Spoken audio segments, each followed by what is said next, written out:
So let's talk about what tests are really measuring, because I'm willing to bet it's not what you think. It isn't just about what you know, it's about what a test asks you to do with what you know. Oh, you've been there, right? We all have. You spend hours, maybe a whole night, surrounded by your notes, you're highlighting, you're rereading, you feel like you've really got it this time.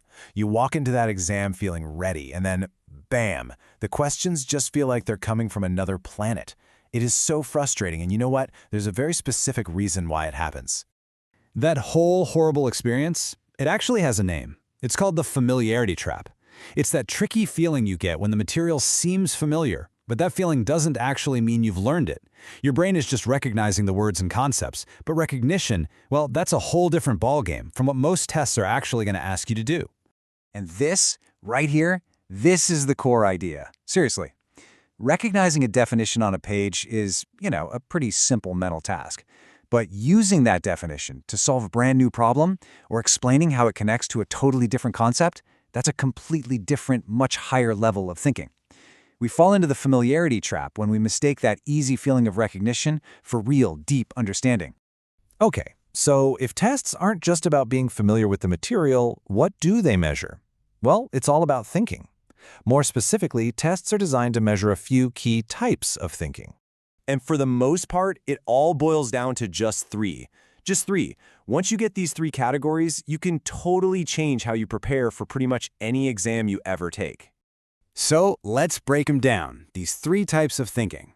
Think of them as levels, with each one building on the one before it. First up, you've got recall. This is the most basic level. It's just pure memory. Can you remember a specific date, a key term, the steps in a process? This is what flashcards are perfect for. This is all about the what. Next, we level up to application. This is where you have to take the stuff you've recalled and actually use it. This could be solving a math problem, analyzing a case study, or applying a science formula to a new situation. This is the how. And finally, we get to the deepest level, explanation. This is all about showing your reasoning. It's not just about getting the right answer. It's about proving why it's the right answer. This is where you connect ideas and explain the principles behind them. This is the all-important why. Now check this out. This visualizes the entire problem, why we fall into the familiarity trap. Just look at that mismatch.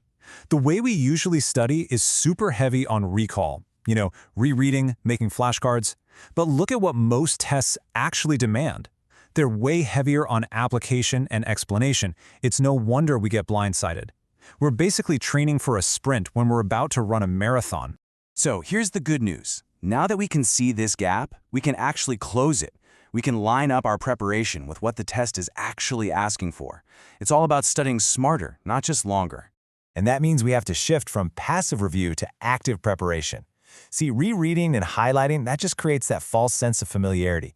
But active preparation, things like doing practice problems, explaining a concept out loud to a friend, or hey, even your dog, that forces your brain to practice application and explanation. That's what builds real mastery. And you know what the best part is? Tests aren't these random ambushes. They're structured. They're designed to see if you can perform these very specific types of thinking. And because they have a structure, your preparation can have a structure too. You're no longer just guessing what to study, you're actually preparing for a specific performance. Okay, so let's make this really personal. Let's turn this whole idea into a system you can start using, like right now. I want you to actually do this with me. Take a second and think about the last quiz or exam you took.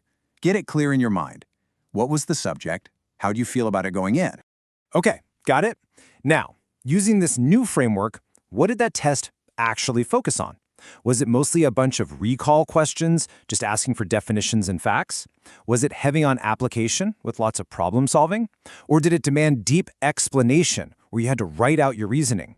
Now be really honest with yourself. What did your preparation mostly look like? Was it hours of just rereading your notes, making endless flashcards, or were you actively trying to solve new problems and explain the concepts from scratch? And here it is. This is the key question. When you compare what the test demanded with how you actually prepared, where was the biggest gap? Which of these three areas, recall, application, or explanation, did you prepare for the least? I'm willing to bet that gap is exactly where you lost the most points. So, let's just put it all together. Here's your new game plan. Number 1, before you study, figure out what type of thinking the test is going to require. Number 2, Match your study methods directly to that type of thinking. And number 3, always, always, always choose active preparation over passive review. That's how you build knowledge that's actually ready for the test. And this is what it all comes down to. It's about you taking control. So looking ahead to your next test, your next quiz, your next study session tonight, which one of these areas are you going to deliberately focus on more? Answering that one question, that's your first step to never falling into the familiarity trap again.